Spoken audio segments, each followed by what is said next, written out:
பல morning activities வந்து எபிசோட்லேயும் வராது, ப்ரோமோலையும் வராது. இது ப்ரோமோலேயே வந்துருச்சு அப்படிங்கும்போது முக்கியமான ஒரு விஷயம் தான்.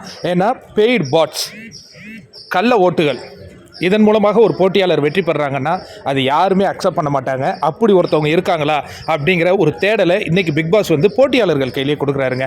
இப்போ வந்து ஒவ்வொருத்தவங்களும் பேசும்பொழுது அதிகமான நபர்கள் சுட்டி காட்டியது யாருன்னா அர்ச்சனாவை தான்.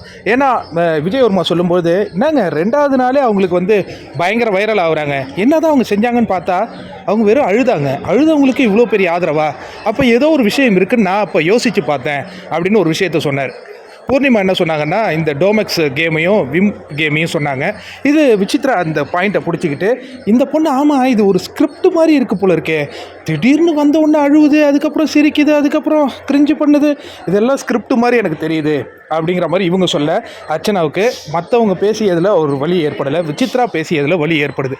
என்னங்க, ஆமாம் நீ கூட தான் என்ன வந்து ஃபேக்குன்னு சொன்னேன், அது எப்போ உனக்கு தோணுச்சு, நீ நடிக்கிறேன்னு தான் நான் சொல்லுவேன் அப்படின்னு அவங்க நேரடியாக சொல்ல, நீங்கள் ஃபேக்குன்னு எனக்கு தோணுச்சு ஒரு கட்டத்தில், அதேமாதிரி நீ நடிக்கிறேன்னு எனக்கு இப்போ தோணுது. அதாவது வந்தபோது அப்படி அழுது கூப்பாடு போட்டு இப்போ யார் என்ன சொன்னாலும் நீ அதை பெருசாக எடுத்துக்க மாட்டேங்கிற. இல்லைங்க ஷோவே முடிய போகுது ஒரு வாரத்தில், நான் இப்போ எதுக்குங்க சண்டை போடணும்னு இவங்க கேட்க, சரி இப்போ சண்டை போடுறது பற்றி கேட்குறேன், இப்போ தான் வந்திருக்கோம், அப்போ கொஞ்சம் அமைதியாக இருந்திருக்கலாம்ல. அதாவது அந்த நேரத்து சூழலும் இந்த நேரத்து சூழலும் கண்டிப்பாக ஒன்று கிடையாது. அந்த நேரத்தில் அவங்கள வந்து ஒரு அட்டாக் பண்ணப்பட்டுச்சு, அதுக்காக அவங்க ரியாக்ட் பண்ணாங்க. பட் விசித்ரா அவங்க எடுத்து பேசுகிறாங்கன்னா அவங்க ஒன் ஆஃப் த கண்டஸ்டன்ஸ். இங்கே யாரும் அம்மாவும் கிடையாது, பொண்ணும் கிடையாது, உறவும் கிடையாது, எதுவும் கிடையாது. அவங்கவுங்க ஜெயிப்பதை நோக்கி தான் போயிட்டுருக்காங்க. இப்போ இந்த குற்றச்சாட்டு வாதத்துக்குள்ளே வந்துடுச்சு.